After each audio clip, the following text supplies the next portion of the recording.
বুজুর্গ, আমি প্রত্যেকের কাছে করজোর অনুরোধ করে বলছি, কেন্দ্রীয় সরকার যে জায়গায় হাত দিয়েছে, এই আইন, এই আইন প্রত্যাহার না করা পর্যন্ত মুসলমান ঠিকঠাক চলতে পারবে না, ঘুমাতে পারবে না। মুসলমানের ঈমানকে মজবুত করার লক্ষ্যে, মুসলমানের সম্পদকে হেফাজত করার লক্ষ্যে, যেরকম ভাবে ইন্ডিয়ায়, যেরকম ভাবে ভারতবর্ষে হিন্দু, মুসলিম, শিখ, ইসাই সকলে মিলে কাঁধে কাঁধ মিলিয়ে ভারতবর্ষকে আমরা স্বাধীন করেছি, ইংরেজদেরকে তাড়িয়ে দিয়েছি। যে সমস্ত অশুভ শক্তি মুসলমানকে তাড়াবার জন্য, মুসলমানের সম্পত্তিকে কি কেড়ে নেওয়ার জন্য এরকম কালা কানুন, কালা আইন নিয়ে আসবে, তাদের প্রতিবাদে আমরা প্রত্যেকেই একসঙ্গে ঐক্যবদ্ধ হবো কিনা ইনশাআল্লাহ বলুন। ভাই ভাই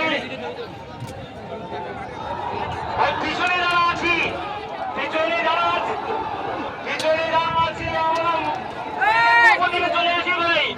সামনে যারা আছি আমরা স্টেজের পূর্বে অনেক খালি জায়গা আছে, চলে আসুন ভাই, চলে আসুন ভাই। মাসের উপরে না থাকি ভাই, সামনে যে দরজা আছে এর জন্য আমরা প্রত্যেকের কাছে অনুরোধ করছি, আপনারা কি এগিয়ে আসুন, ইমানি দল বানিয়ে এগিয়ে আসুন, আল্লাহর সম্পদকে রক্ষা করার জন্য এগিয়ে আসুন। হয়ে যায় এই আন্দোলন ইনশাআল্লাহ বলুন।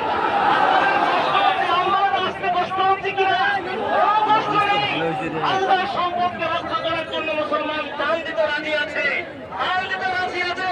আপনারা প্রত্যেকে ভালো করে জানেন, সাহাবায়ে কেরাম রাদিয়াল্লাহু আজমাইন ইসলামকে হেফাজত করার জন্য এরকম কোরবানি দিয়েছেন।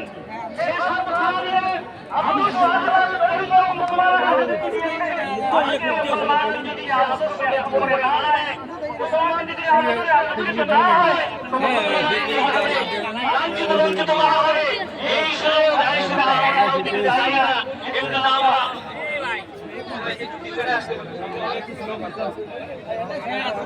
ভাই আমরা একটু পিছনের দিকে